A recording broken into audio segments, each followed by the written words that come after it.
இந்த மாதத்தின் முதல் நாளிலே, கர்த்தருடைய நாளிலே தேவனுடைய சமூகத்தில் வந்து தேவனை தொழுது கொள்ளும் வண்ணமாக தேவன் தந்த அருமையான ஸ்லாக்கியத்திற்காக தேவனுக்கு நன்றி சொல்லுகின்றேன். வாரமும் நம்ம ரீகேப் பார்ப்போம். போன வாரம் என்ன பார்த்தோன்னு சொல்லி அதை ஸ்கிப் பண்ணிவிட்டு நேராக தேவனுடைய வசனத்திற்குள்ளாக கடந்து செல்வோம். பரிசுத்த பவுல் கொரிந்து சபைக்கு எழுதிய முதலாம் நிருபம் 1 கொரிந்தியர் 10ஆம் அதிகாரம் 4வது வசனங்கள். யார் யார் கைகளில் எல்லாம் வேத புஸ்தகம் அல்லது டிஜிட்டல் பைபிள் இருக்கோ அவங்கெல்லாம் எடுத்துக்கொள்ளுங்கள். யாவரும் சேர்ந்து வாசிப்போம். 1 கொரிந்தியர் 10ஆம் அதிகாரம் 4வது வசனத்தை எல்லாரும் சேர்ந்து வாசிக்க போகிறோம். ரெடியா? பேஜ் நம்பர் இருந்தால் சொல்லிடுங்க. தமிழில் என்ன பேஜ் நம்பர்? 235. 235 எடுத்துக்கொள்வோம். எல்லோரும் சத்தமாக நம்ம வாசிக்க போகிறோம். வாசிப்போமா? எல்லோரும் ஒரே ஞானபானத்தை, இஸ்ரவேலர் ஆகிய எல்லோரும் ஒரே ஞானபானத்தை குடித்தார்கள். எப்படி எனில் அவர்களோடு கூட சென்ற ஞான கண்மலையின் தண்ணீரை குடித்தார்கள். அந்த கண்மலை கிறிஸ்துவே. கண்களை மூடி தேவனுடைய சமூகத்தை நோக்கி பார்ப்போம். அன்பின் ஆண்டவரே, இந்த அருமையான வேளையிலும் தகப்பனே உம்முடைய வசனங்களை நாங்கள் தியானிக்கிற போது தகப்பனே நீர் எங்களோடு கூட இடைப்படும் என்று சொல்லி உம்முடைய சமூகத்தில் எங்கள் ஒவ்வொருவரையும் தாழ்த்தி ஒப்புக் கொடுக்கிறோம். இங்கே போதிப்பவர்கள் கேட்பவர்கள் என்று ஒருவரும் இல்லை ஆண்டவரே. பரிசுத்த ஆவியானவரே, நீர் எங்கள் ஒவ்வொருவரோடு கூட தனிப்பட்ட விதத்திலே நீர் இடைப்படும் என்று சொல்லி உம்முடைய சமூகத்தில் எங்களை தாழ்த்தி ஒப்புக் கொடுக்கிறோம். அப்பா, கேட்கிற வசனங்கள் எங்களுக்குள்ளாக 100 மடங்கு பலன் தர கிருபை தாரும். இயேசுவின் மூலம் ஜெபம் கேளும் ஜீவனுள்ள நல்ல பிதாவே, ஆமேன், ஆமேன். பரிசுத்த பவுல் சொல்கிறார், அந்த கண்மலை யாரா? கிறிஸ்து என்கின்ற கண்மலை என்கின்ற தலைப்பிலே இந்த நாளிலே உங்களோடு கூட தேவனுடைய செய்தியை பகிர்ந்து கொள்ள நான் வாஞ்சிக்கின்றேன்.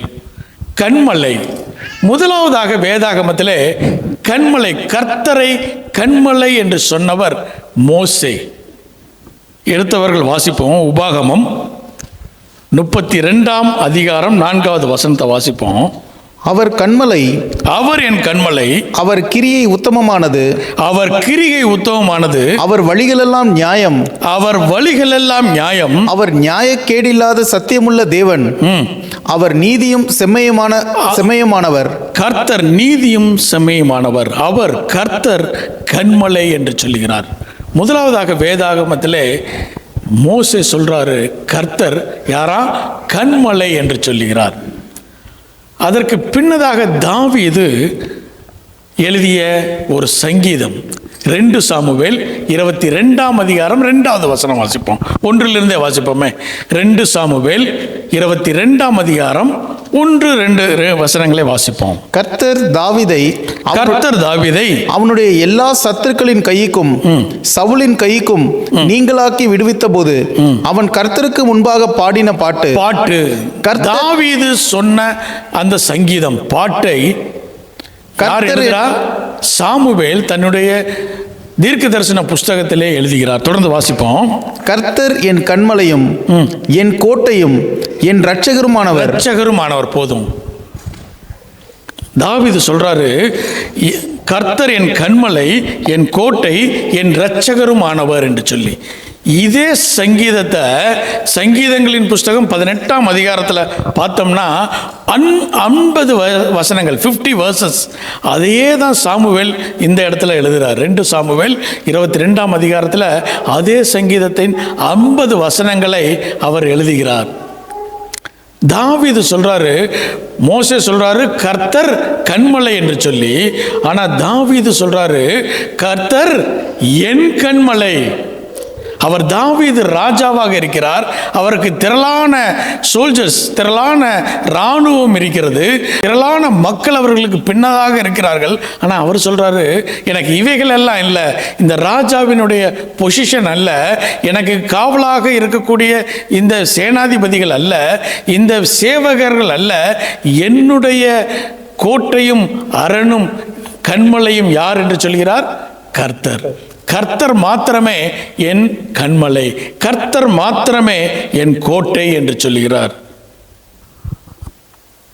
இதுதான் பரிசுத்த பவுல் பின்னதாக 1 கொரிந்தியர் 10ஆம் அதிகாரத்தில் அவர் சொல்றாரு, அந்த கண்மலை யாரா? கிறிஸ்துவே என்று சொல்லி. இந்த சம்பவம் எங்கே நடந்தது என்று சொல்லி பார்க்கும்போது யாத்திரையாகமம் 17ஆம் அதிகாரத்தில் இந்த சம்பவம் நடக்கிறது. எடுத்தவர்கள் வாசிப்போம். யாத்திரையாகமம் 17ஆம் அதிகாரம் 1வது வசனத்திலிருந்து வாசிப்போம். பின்பு இஸ்ரவேல் புத்திரராகிய சபையார் எல்லாரும் கர்த்தருடைய கட்டளையின்படியே சீன் வனாந்திரத்திலிருந்து புறப்பட்டு பிரயாணம் பண்ணி ரெவித்தீமிலே வந்து பாளையம் இறங்கினார்கள். எங்க வர்றாங்க? சீன் வனாந்திரத்தில் இருந்து இப்ப எங்க வர்றாங்களா? ரெவித்தீமுக்கு வருகிறார்கள். அததான் பரிசுத்த பவுல் சொல்கிறாரு, எல்லோரும் மோசேக்குள்ளாக மேகத்தினாலும் சமுத்திரத்தினாலும் ஞானஸ்தானம் பெற்றார்கள். எங்க? சிவந்த சமுத்திரத்திலே அவர்கள் ஞானஸ்தானம் பெற்றார்கள். அது மாத்திரமல்ல, எல்லோரும் ஒரே ஞான போஜனத்தை புசித்தார்கள், மன்னாவை புசித்தார்கள். எல்லோரும் ஒரே ஞானபானத்தை குடித்தார்கள். அந்த ஞானபானம் எங்கிருந்து வந்தது என்று சொன்னால் கன்மலையிலிருந்து வந்தது. அந்த கன்மலை கிறிஸ்துவே என்று சொல்லுகிறார். இந்த இஸ்ரவேல் ஜனங்கள் இந்த செங்கடலை கடக்கிறார்கள். அங்கே அவர்கள் ஞானஸ்தானம் மேகத்தினாலும் சமுத்திரத்தினாலும் அவர்களுக்கு ஞானஸ்தானம் கொடுக்கப்படுகிறது. 1வது வசனத்தை வாசித்துருவோம். 1 கொரிந்தியர் 10ஆம் அதிகாரம் 1வது வசனம்.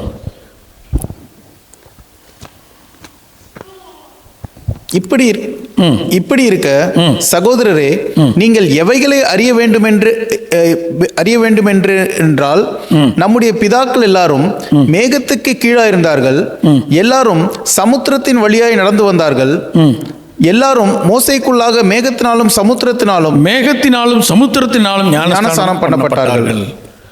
ஞானஸ்தானம் பெற்றுவிட்டு அவர்கள் சீன் வனாந்தரத்திற்கு வருகிறார்கள். நம்முடைய வாழ்க்கையிலே நாம் இதை பார்க்கும்போது இவைகளெல்லாம் நிழலாட்டமாக ஒரு திஷ்டாந்தமாக கொடுக்கப்பட்டிருக்கிறது. 1 கொரிந்தியர் 10ஆம் அதிகாரம் 11வது வசனம் தெளிவாக சொல்கிறது, இந்த சம்பவங்கள் எல்லாம் கடைசி நாளில் இருக்கக்கூடிய உங்களுடைய என்னுடைய வாழ்வுக்கு திஷ்டாந்தரமாக ஒரு தீர்க்க தரிசனமாக வைக்கப்பட்டிருக்கிறது. இந்த இஸ்ரவேல் மக்கள் பாவமான இந்த எகிப்திலிருந்து விடுபட்டு ஞானஸ்தானம் பெற்று சீன் வனாந்தரத்திற்கு வருகிறார்கள். நீங்களும் நானும் பாவமான வாழ்க்கையிலிருந்து விடுபட்டு ஞானஸ்தானம் பெற்று நீங்களும் நானும் பரம கானானை நோக்கி பிரயாணித்து கொண்டிருக்கிறோம். நம்முடைய வாழ்க்கையும் இஸ்ரவேலர் மக்களுடைய வாழ்க்கையும் ஒரே விதமாக இருக்கிறது. இப்போ இஸ்ரவேல் மக்கள் சீன் வனாந்தரத்திலே வந்து விட்டார்கள். சீன் வனாந்தரத்தில் இருந்து அவர்கள் எங்கே போகிறாங்களா? ரெவித்தீமுக்கு போகிறார்கள். நம்ம சென்ற வாரம் பார்த்தோம், 42 இடங்களிலே இந்த இஸ்ரவேல் மக்கள் பாளையம் இறங்கினார்கள் என்று சொல்லி. அதில் 18 முக்கியமான இடங்களிலே 18 முக்கியமான சத்தியத்தை, பாடங்களை தேவன் அவர்களுக்கு கற்றுக் கொடுத்தார். அதிலே ஒன்றை நாம் இந்த நாளிலே நாம் தியானிக்க போகின்றோம். இவர்கள் சீன் வனாந்தரத்திலிருந்து ரெவித்தீமுக்கு உடனடியாக வரவில்லை. சீன் வனாந்தரம் 8வது இடம் பாளையமாக இருக்கிறது. இந்த 8வது பாளையத்தில் இருந்து 11வது பாளையமாகிய ரெவித்தீமுக்கு வருவதற்கு முன்னதாக 2 பாளையங்கள் இருந்தது. அதுதான் நம்ம பார்க்க போகிறோம். எண்ணாகமங்களின் புஸ்தகம் 33ஆம் அதிகாரம் 12வது வசனத்திலிருந்து வாசிக்க கேட்போம். சீன் வனாந்தரத்திலிருந்து புறப்பட்டு போய் தொக்காவிலே பாளையம் இறங்கினார். தொக்காவிலிருந்து புறப்பட்டு போய் ஆலூசுவிலே பாளையம் இறங்கினார்கள். 2 பாளையங்கள். என்னென்ன பாளையம்? தொக்கா, ஆலூஸ் என்கின்ற 2 பாளையங்களை கடந்து இந்த இஸ்ரவேல் மக்கள் எங்க வர்றாங்க? ரெவித்தீமுக்கு வருகிறார்கள். நம்ம பார்த்தோம், இவைகள் எல்லாம் கர்த்தருடைய கட்டளையின்படியே அவர்கள் செய்தார்கள் என்று சொல்லி பார்த்தோம். இஸ்ரவேல் புத்திரர்கள் சபையார் எல்லோரும் கர்த்தருடைய கட்டளையின்படியே, கர்த்தர் தான் கட்டளையிட்டார். எங்கிருந்து புறப்பட சொன்னார்? சீன் வனாந்தரத்திலிருந்து புறப்பட சொன்னார். ஆனால் அவர்கள் ரெவித்தீமுக்கு வருகின்ற போது அவர்களுக்கு என்ன இல்லையா? குடிக்க தண்ணீர் இல்லை. பல நேரங்களில் நீங்களும் நானும் தேவனுடைய அழைப்பை பெற்று தேவனுடைய காரியங்களை செய்து கொண்டிருக்கும் போது சில நேரங்களிலே நம்முடைய வாழ்விலே சில குறைகள் வருகிறது, சில ஆசீர்வாதங்கள் தடைபடுகிறது. இந்த இஸ்ரவேல் மக்களுக்கு தண்ணீர் இல்லை. ஏன் இவர்களுக்கு தண்ணீர் இல்லை? இவர்கள் கர்த்தரின் கட்டளையின்படி தான் அவங்க எங்கேருந்து கிளம்புனாங்க? சீன் வனாந்தரத்திலிருந்து கிளம்பினாங்க. கர்த்தருடைய கட்டளையின்படியே 2 பாளையங்களை கடந்து இப்போ ரெவித்தீமுக்கு வருகிறார்கள். ஆனால் ரெவித்தீமிலே அவர்களுக்கு குடிக்க தண்ணீர் இல்லை. ஏன் இந்த குறை, ஏன் இந்த ஆசீர்வாத குறைச்சல் வந்தது என்று சொன்னால் அவர்களுடைய மனநிலை. முதலாவதாக இந்த சீன் வனாந்தரத்திலிருந்து அடுத்த பாளையத்தின் பேர் என்ன? தொக்கா. தொக்கா என்பதற்கு என்ன அர்த்தம்னா திரளான மிருக ஜீவன் என்று சொல்லி அர்த்தம். திரளான மிருக ஜீவன். இவர்கள் எகிப்திலிருந்து புறப்படும் போது எகிப்து மக்கள் திரளான மிருக ஜீவன்களை இவர்கள் கைகளிலே கொடுத்தார்கள். பணத்தையும் பொன்னையும் வெள்ளியும் கொடுத்து இவர்கள் என்ன செஞ்சாங்க? போ என்று சொன்னார்கள். வேதவசனம் சொல்லுது இவர்கள் கொள்ளையாடினார்கள் என்று சொல்லி. இவர்கள் கொள்ளையல்ல, அந்த மக்கள், எகிப்து மக்கள் இவர்களிடத்தில் கொடுத்து இவர்களை அனுப்பிவிட்டார்கள்.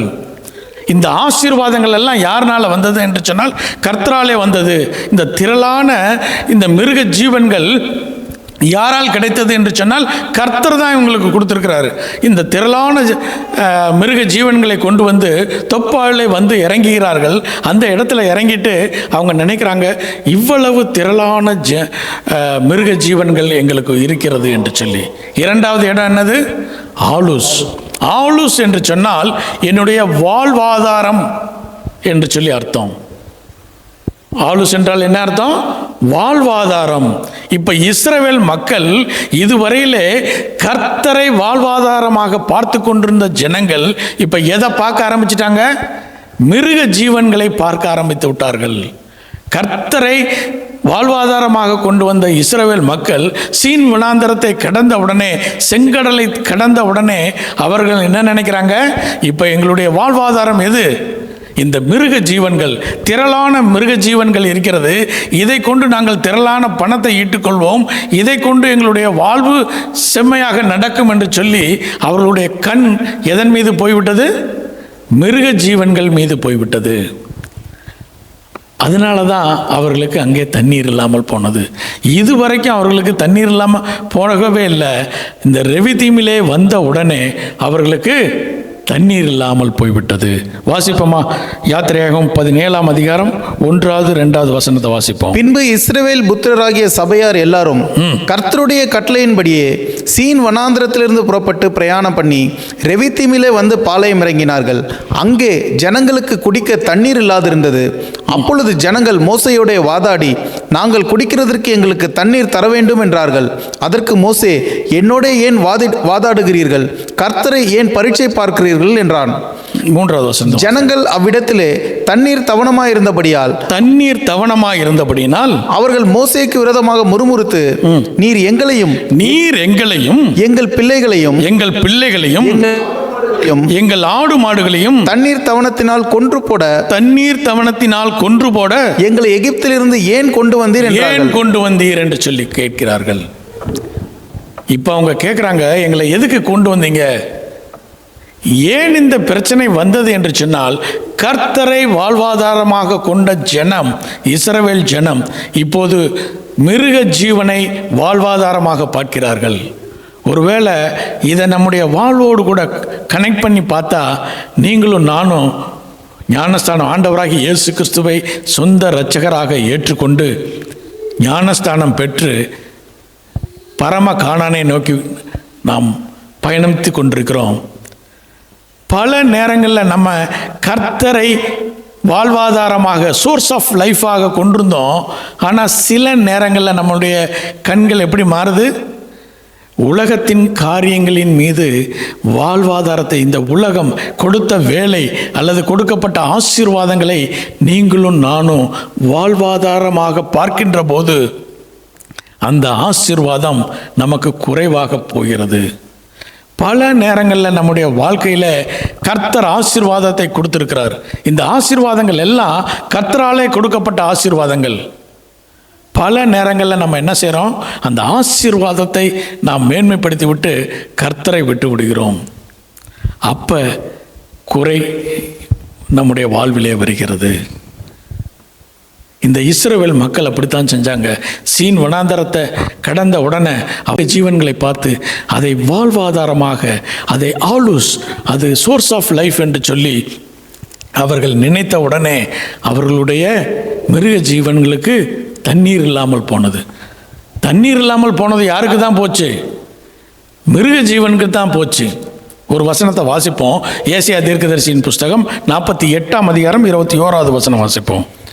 அவர் அவர்களை வனாந்திரங்களில் நடத்தும்போது, கர்த்தர் அவர்களை வனாந்தரத்திலே நடத்தும் போது அவர்களுக்கு தாகவிடாய் இருந்ததில்லை. தாகவீடாய் இருந்ததில்லை. அவர்களை வனாந்தர வழியாக நடத்தும் போது அவர்களுக்கு தாகவீடாய் இருந்ததில்லை. அவர்கள் தாகமாக இருந்ததே இல்லை. ஆனால் இப்போ இவங்க என்ன சொல்கிறாங்க? நாங்களும் எங்களுடைய பிள்ளைகளும் மிருக ஜீவனும் என்ன ஆகிட்டாங்க? தண்ணீர் இல்லாமல் இருக்கிறோம் என்று சொல்லி. அப்போ இன்ஷார்ட் என்னன்னா, அவர்களுக்கு தண்ணீர் இருந்தது, அவர்களுடைய துருத்தியில் அவர்களுக்கு தண்ணீர் இருந்தது. ஆனால் எதுக்கு இல்லை? மிருக ஜீவன்களுக்கு இல்லை. ஏனென்று சொன்னால் இவர்கள் வாழ்வாதாரமாக அந்த மிருக ஜீவனை பார்த்தார்கள். நம்முடைய வாழ்க்கையில் அநேக நேரங்களில் நம்முடைய வாழ்க்கையில் செய்யக்கூடிய தவறு, நமக்கு இருக்கிற ஆசீர்வாதத்தை நாம் மிகைப்படுத்தி விட்டு கர்த்தருடைய கொடுக்க வேண்டிய கனத்தையும் முக்கியத்துவத்தையும் கொடுக்காத போது அந்த ஆசீர்வாதங்கள் குறைபட்டு போகும். பல நேரங்களில் நம்ம நினைப்போம், இல்லை இங்கே வந்துட்டோம் ஸ்வீடன் தேசத்தில் பிஆர் மட்டும் கிடச்சிட்டுனா போதும், இல்லை பிஆர் மட்டும் கிடச்சிச்சின்னா போதும் பிரதர், எனக்கு வேறு எதுவுமே வேண்டாம், எப்படியும் நான் பொழைச்சிக்குவேன். பிஆர் வந்ததுக்கப்புறம் தான் ப்ராப்ளமே ஸ்டார்ட் ஆகும். இல்லை என்ன செய்வோம்? சிட்டிசன்ஷிப் மட்டும் கிடச்சிருச்சுன்னா போதுங்க, அதுக்கப்புறம் இந்த கவர்மெண்ட் என்னை பார்த்துக்கும். சிட்டிசன்ஷிப் வந்ததுக்கப்புறம் தான் ப்ராப்ளமே வரும். பல நேரங்களில் நீங்களும் நானும் கர்த்தருடைய ஆசீர்வாதத்தை நீங்களும் நானும் என்ன செய்கிறோம்? வாழ்வாதாரமாக பார்க்கின்றோம். கர்த்தரை வாழ்வாதாரமாக பார்க்க வேண்டும். கர்த்தர் பல நேரங்களில் நம்மளை ஆசீர்வதித்திருக்கிறார். அந்த ஆசீர்வாதமே நமக்கு என்னவாக முடிந்துவிடும்? சாபமாக முடிந்துவிடும். கார் வாங்கிறதுக்கு முன்னாடி திருச்சபைக்கு 2 மணிக்கு சர்ச்சுனா 1:45க்கு வந்துடுவாங்க. எப்படி வருவாங்க?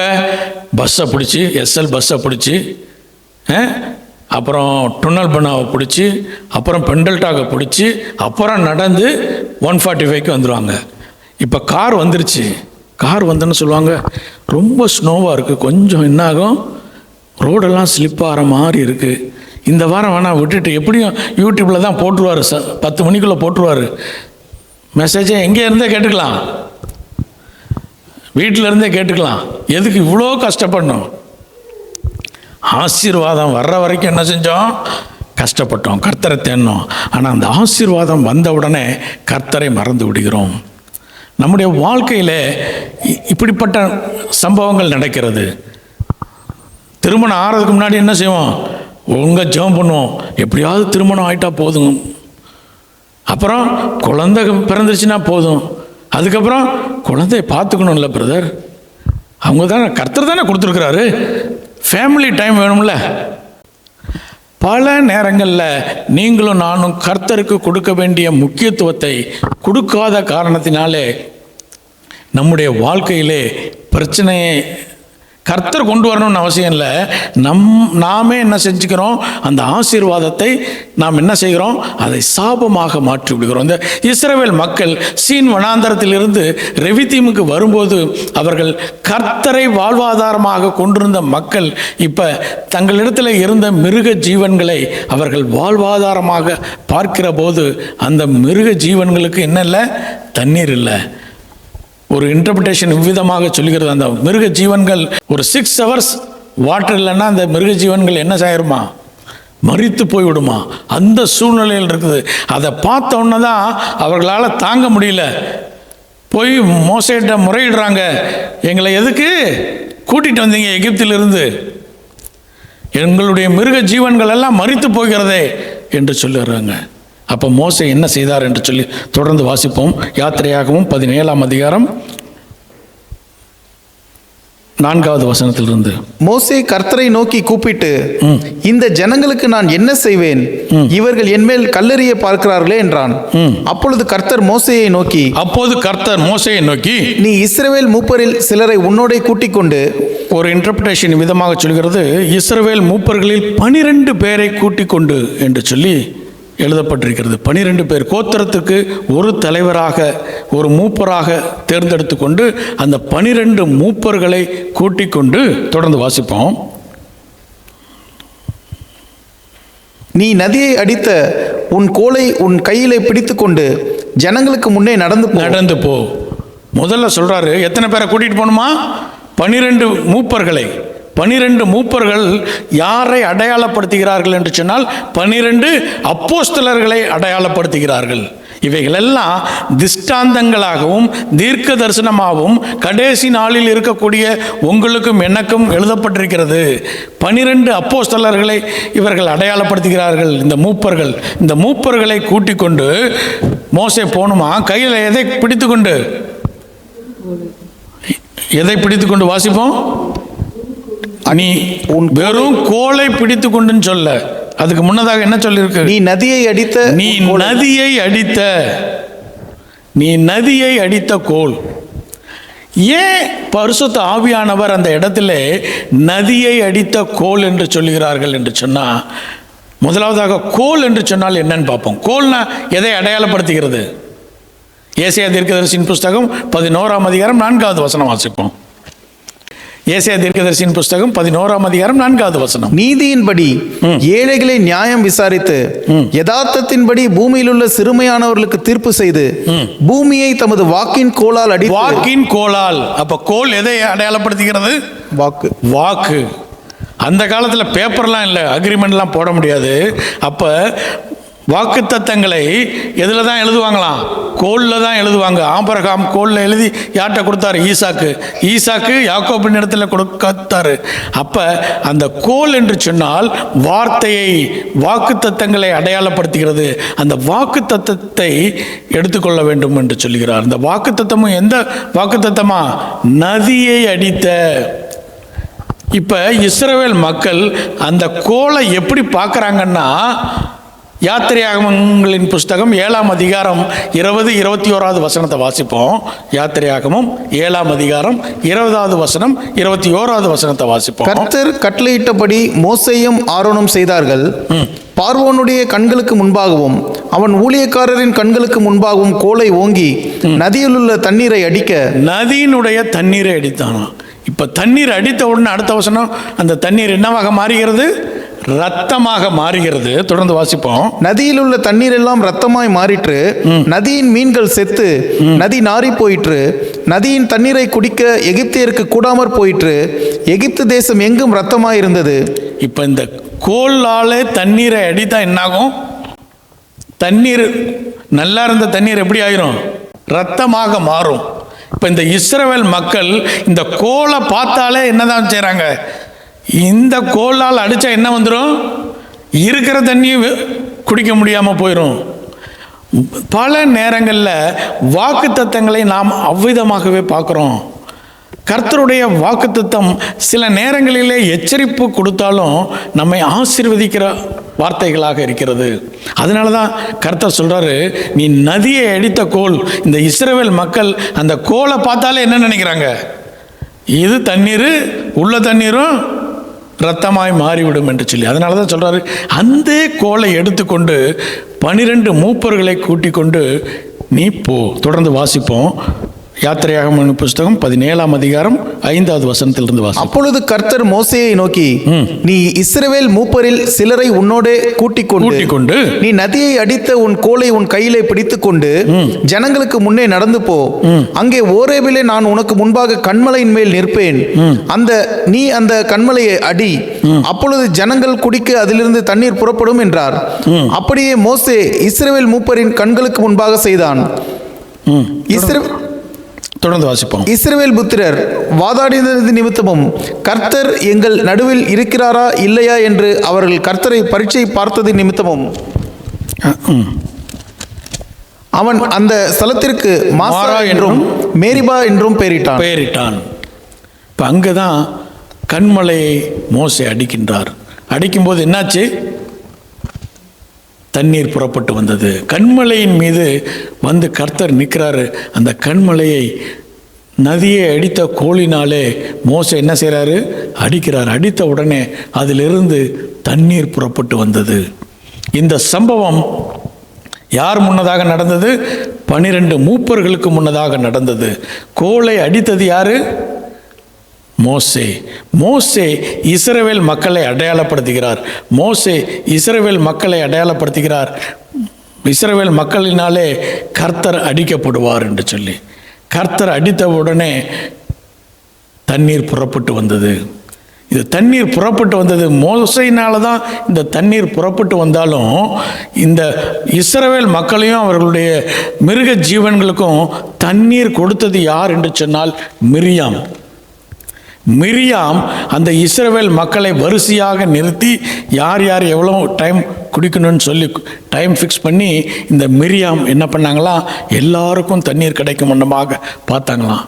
அதனால தான் அந்த ராக்குக்கு பேரே ராக் ஆஃப் மிரியாம் அல்லது மவுண்ட் ஆஃப் மிரியாம் என்று சொல்லி அழைக்கப்படுகிறது.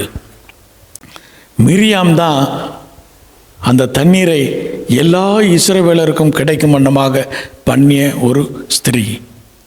இந்த மிரியாம் யாரை அடையாளப்படுத்துகிறாள் என்று சொன்னால் திருச்சபையை அடையாளப்படுத்துகிறாள். திருச்சபை கண்மலையாகிய கிறிஸ்துவனிடத்திலிருந்து ஜீவ தண்ணீரை பெற்று யாரு கொடுக்கணுமா, இந்த உலகத்தாருக்கு ஜீவ தண்ணீரை கொடுக்க வேண்டும் என்று சொல்லி திருச்சபை நியமிக்கப்பட்டிருக்கிறது. இந்த திருச்சபை செய்ய வேண்டிய காரியம் என்ன என்று சொன்னால், தேவனுடைய வசனத்தையும் வார்த்தையையும் உலகத்தாருக்கு சொல்ல வேண்டும். நாள் ஒன்று வரும், அப்போ இந்த திருச்சபை இங்கே இந்த உலகத்தில் இருக்காது. அப்போ நீங்கள் தேடியும் திருச்சபை இருக்காது. இதே நிலைமை தான் இன்னைக்கும் இருக்கு. பல இடங்களிலே திருச்சபை என்கின்ற ஒரு ஆர்கனைசேஷன் இருக்குது, திருச்சபை என்கின்ற ஒரு பில்டிங் இருக்கு. ஆனால் அது திருச்சபையாக இல்லை, அங்கே கர்த்தர் இல்லை. திருச்சபை இருக்கு, இந்த இன்னைக்கே அந்த காரியங்கள் நிறைவேறி கொண்டு வருகிறது. திருச்சபை இல்லை, அந்த இடத்துல வசனம் இல்லை. ஞாயிற்றுக்கிழமை ஆராதனை இருக்கிறது, ஆனால் அங்கே என்ன இல்லை, தேவனுடைய பிரசன்னம் இல்லை, தேவனுடைய வார்த்தை இல்லை. திருச்சபைகள் எல்லாமே என்னவா மாறிக்கொண்டிருக்கிறது, சண்டே கிளப்பாக மாறிக்கொண்டிருக்கிறது. அங்கே ஆட்டம் பாட்டம் கொண்டாட்டம் என்று சொல்லி இருக்கிறது. ஆனால் அந்த திருச்சபை என்ன செய்ய வேண்டும், ஜீவ தண்ணீரை இயேசுவினிடத்திலிருந்து பெற்று ஜனங்களுக்கு கொடுக்க வேண்டும். அந்த காரியம் திருச்சபையிலே நடப்பதில்லை. அதனால தான் திருச்சபைகள் செத்த திருச்சபைகளாக மாறிக்கொண்டிருக்கிறது. உங்களுக்கும் எனக்கும் பரிசுத்த ஆவியானவர் சொல்லுகிறது, தேவ வசனத்தை நீங்களும் நானும் கிறிஸ்துவனிடத்திலிருந்து பெற்று மக்களுக்கு கொடுக்க வேண்டிய முக்கியமான பொறுப்பு திருச்சபைக்கு கொடுக்கப்பட்டிருக்கிறது. இந்த திருச்சபை அந்த காரியத்தை செய்ய வேண்டும்.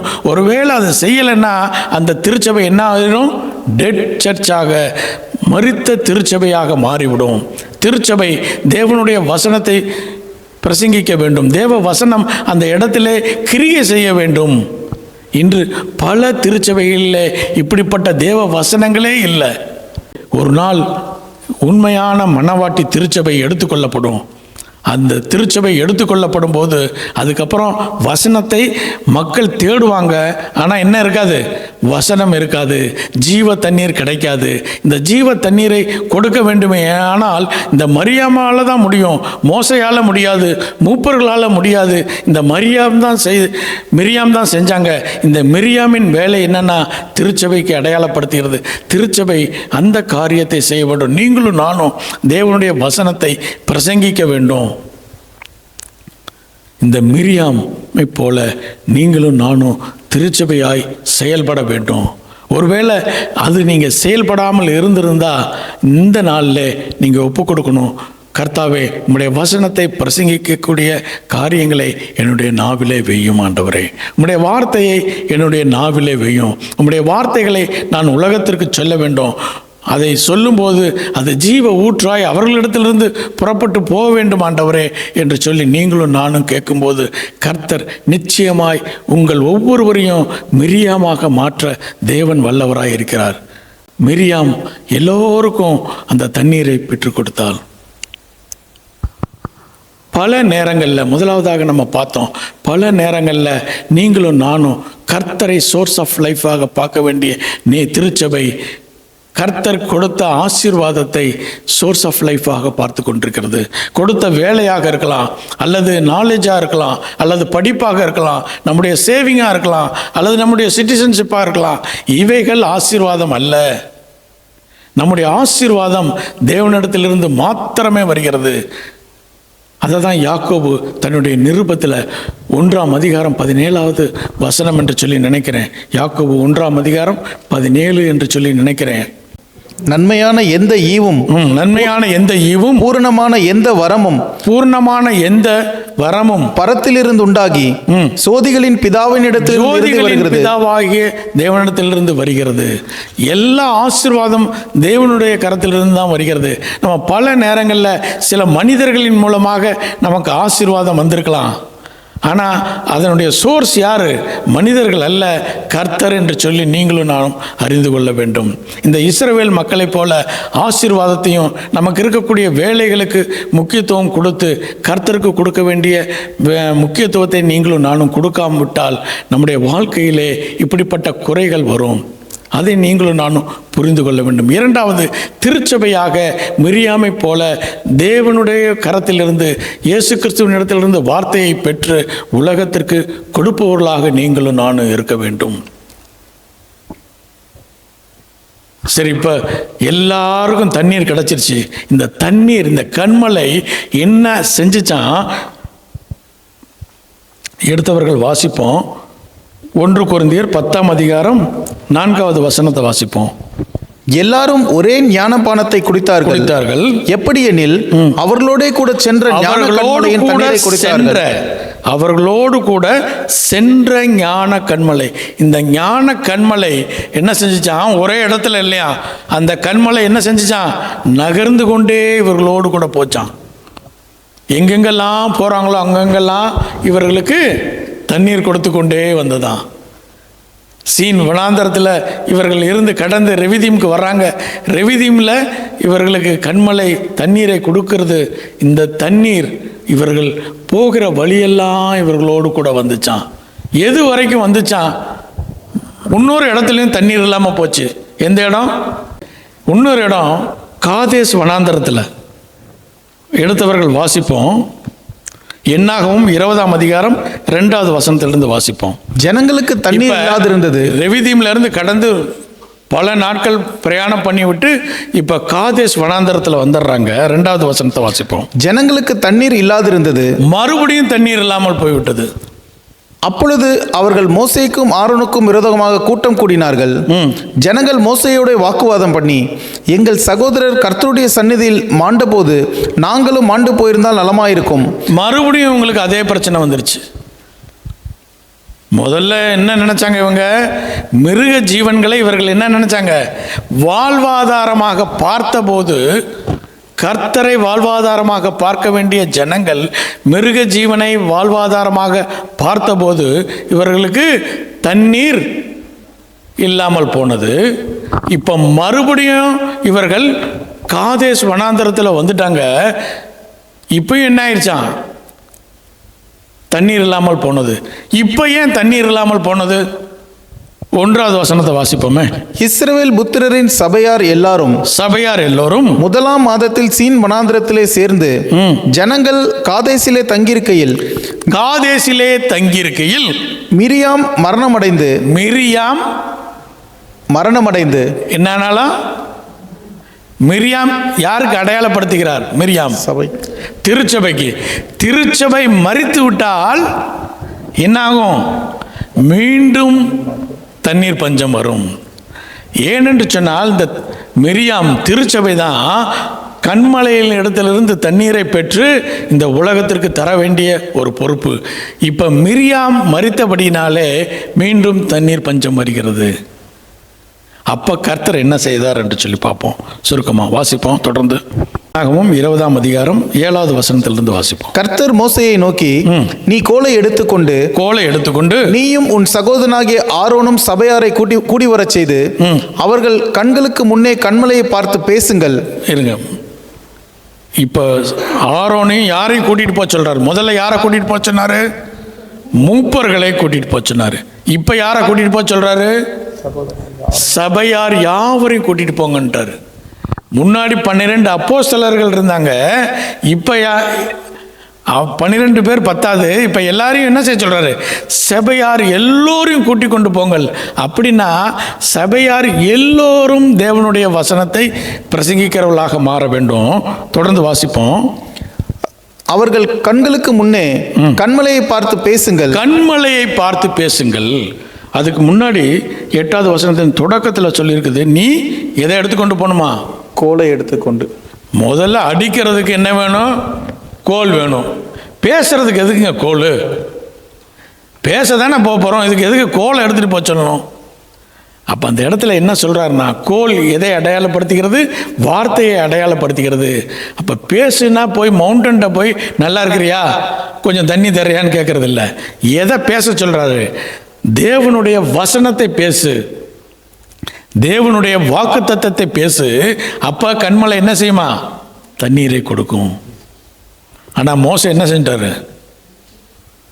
தொடர்ந்து வாசிப்போம். அப்பொழுது அது தன்னிடத்தில் உள்ள தண்ணீரை கொடுக்கும். இப்படி நீ அவர்களுக்கு கண்மலையிலிருந்து தண்ணீர் புறப்பட பண்ணி சபையாருக்கும் அவர்கள் மிருகங்களுக்கும் குடிக்க கொடுப்பாய் என்றார். அப்பொழுது மோசே தனக்கு கர்த்தர் கட்டளையிட்டபடியே கர்த்தருடைய சந்நிதியில் இருந்த கோலை எடுத்தான். அவர் கட்டளையிட்டபடியே என்ன செஞ்சாராம்? கோலை எடுத்தார். தொடர்ந்து வாசிப்பான். மோசேயும் ஆரோனும் சபையாரை கண்மலைக்கு முன்பாக கூடி வர செய்தார்கள். இப்போ என்ன செய்கிறாரு? அவர் சொன்னபடியே அவரும் ஆரோனும் சபையார் எல்லாரையும் சொன்னபடியே கூட்டிட்டு போறாரு. அப்பொழுது மோசே அவர்களை நோக்கி, கலகக்காரரே கேளுங்கள், உங்களுக்கு இந்த கண்மலையிலிருந்து நாங்கள் தண்ணீர் புறப்பட பண்ணுவோமோ என்று சொல்லி தன் கையை ஓங்கி கண்மலையை தன் கோலினால் 2 தரம் அடித்தான். 2 தடவை அடித்தான். இப்போ மட்டும் என்ன செஞ்சிட்டாரு? சொன்னதை செய்யல. முதல்ல சொன்னதெல்லாம் என்ன சொன்னார்? கோலை எடுத்துகிட்டு போன்னு சொன்னார், கோலை எடுத்துக்கிட்டாரு. ஆரோனை கூப்பிட்டுக்கோன்னாரு, ஆரோனை கூப்பிட்டுக்கிட்டாரு. சபையார் எல்லாத்தையும் கூப்பிட்டு போ, இனி மூப்பரெல்லாம் முடியாது, மூப்பரை வச்செல்லாம் முடியாது, எல்லாரையும் கூட்டிகிட்டு போ அப்படின்னாரு. எல்லாரையும் கூட்டிகிட்டு போயிட்டாரு. இப்போ அங்கே போய் பேச வேண்டிய மோசே என்ன செஞ்சிட்டாரு? அடிச்சிட்டாரு. அதுவும் ஒரு தடவை இல்லை, ஒரு தடவை அடித்தா பை மிஸ்டேக்குன்னு சொல்லிடலாம்.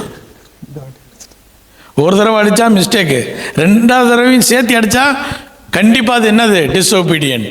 தொடர்ந்து வாசிப்போம். உடனே தண்ணீர் ஏராளமாய் புறப்பட்டது. ஆனாலும் தண்ணீர் வந்தது. ஏன்னா மிருக ஜீவன்கள் குடிக்க வேண்டும் என்று சொல்லி கர்த்தர் என்ன செஞ்சார்? இரக்கத்தினாலே தண்ணீரை கொடுத்து விட்டார். தொடர்ந்து வாசிப்போம். சபையார் குடித்தார்கள், அவர்கள் மிருகங்களும் குடித்தது. பின்பு கர்த்தர் மோசேயையும் ஆரோனையும் நோக்கி, அவங்க 2 பேரை மட்டும் கூப்பிடுறாரு, வாங்கன்னு கூப்பிடுறாரு. நான் என்ன உங்ககிட்ட சொன்னேன், நீ என்ன செஞ்ச?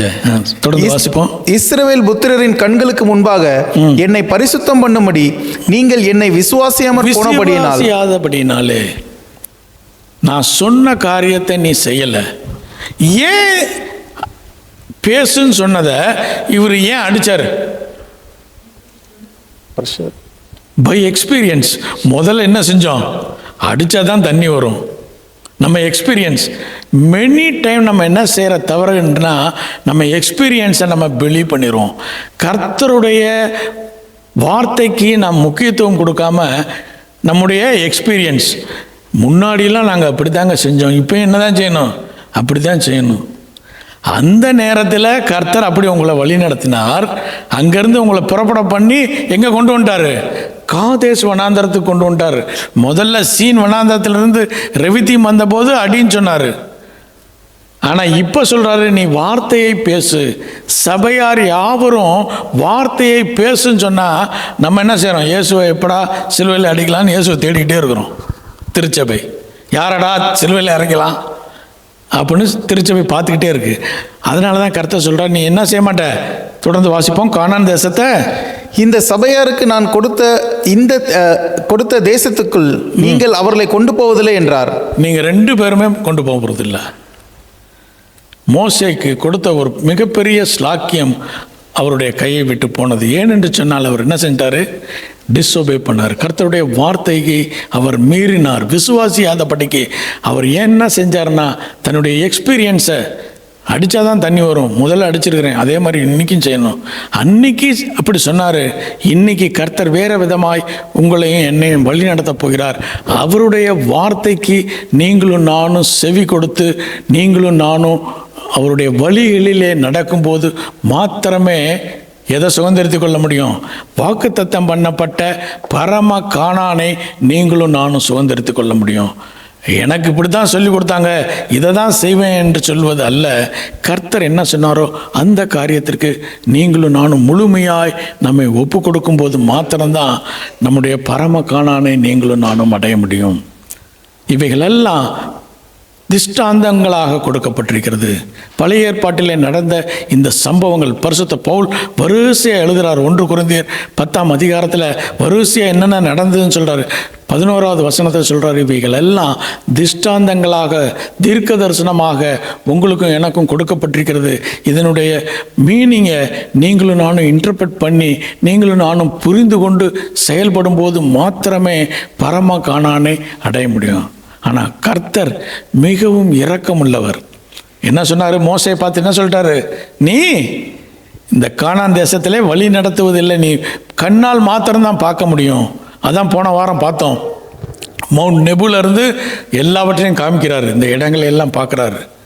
ஆனால் அவரால் அந்த வாக்குத்தத்தம் பண்ணப்பட்ட இடத்திற்கு போக முடியல. ஆனாலும் நம்முடைய தேவன் மிகவும் மன உருக்கமும் இரக்கமும் உடைய தேவன். அவர் என்ன செய்கிறாரு? மத்தேயு 17ஆம் அதிகாரத்தில் எலியாவும் மோசையும் அந்த உண்டவராகி இயேசு கிறிஸ்துவோடு கூட பேசுகிறார்கள். அவருக்கு இன்னொரு சான்ஸ் கொடுக்குறாரு. God is giving one more chance. சரி, ஏதோ தெரியாமல் செஞ்சுட்ட, நீ என்ன செய்ய, இப்போ நீ போய் நான் தேசத்தில் வாக்குத்தத்தம் பண்ணப்பட்ட இடத்துல பர்வதங்கள், சியோன் பர்வதத்தின் மீது அருகாமையிலே நீ ஆண்டவராகிய இயேசு கிறிஸ்துவை பார் என்று சொல்லி, கர்த்தர் மன உருக்கமும் இரக்கமும் உடைய தேவன். உங்களையும் என்னையும் he is giving another chance. ஒருவேளை ஃபஸ்ட் சான்ஸை நீங்களும் நானும் மிஸ் பண்ணாலும் இப்போ சான்ஸ் கொடுக்குறாரு. திருச்சபையாகிய நீங்களும் நானும் என்ன செய்ய வேண்டும்? வார்த்தையை, ஆண்டவராகிய இயேசு கிறிஸ்துவின் இடத்திலிருந்து வார்த்தையை பெற்றுக்கொண்டு உலகத்திற்கு தெரிவிக்க வேண்டும். அப்படிப்பட்ட உன்னதமான ஒரு ஊழியத்தை நீங்களும் நானும் பெற்றிருக்கிறோம். கடைசியாக ஒரே ஒரு வசனத்தை வாசித்து முடிப்போம். 1 கொரிந்தியர் 10ஆம் அதிகாரம் 2வது வசனத்திலிருந்து வாசிப்போம். எல்லாரும் மோசைக்குள்ளாக மேகத்தினாலும் சமுத்திரத்தினாலும் ஞானஸ்நானம் பண்ணப்பட்டார்கள். மோசையினாலே மேகத்தினாலும் சமுத்திரத்தினாலும் ஞானஸ்தானம் பண்ணப்பட்டார்கள். நீங்களும் நானும் ஆண்டவராகிய இயேசு கிறிஸ்துவை ஏற்றுக்கொண்டு ஞானஸ்தானம் பெற்றிருக்கிறோம். எல்லோரும் மன்னாவை புசித்தார்கள். இந்த நாளில் கம்யூனியனில் நீங்களும் நானும் தேவனுடைய சமூகத்தில் தேவனுடைய அப்பத்தை பெற்றுக்கொள்ளப் போகின்றோம். 4வது வசனத்தை வாசிப்போம். எல்லாரும் ஒரே ஞானபானத்தை குடித்தார்கள். ஒரே ஞானபானத்தை, நீங்களும் நானும் சகோதர சகோதரிகளாய் ஒரே ஞான போஜனத்தை நீங்களும் நானும் புசிக்கப் போகிறோம். நீங்களும் நானும் ஒரே ஒரு ஞானபானத்தை நாம் அனைவரும் சகோதரர்களாக சகோதரிகளாக புசிக்கப் போகின்றோம். தேவனுடைய சமூகத்தில் நம்மை ஒப்பு கொடுப்போம். ஒருவேளை நாம் செய்யாத காரியங்களை வரக்கூடிய நாட்களிலே நம்முடைய வாய்களினாலே தேவனுடைய வார்த்தைகளை இந்த உலகத்திற்கு பிரசங்கிக்கத்தக்கதாக தேவன் உங்களையும் என்னை மாற்றுவார். கண்களை மூடி தேவனுடைய சமூகத்தை நோக்கி பார்ப்போம்.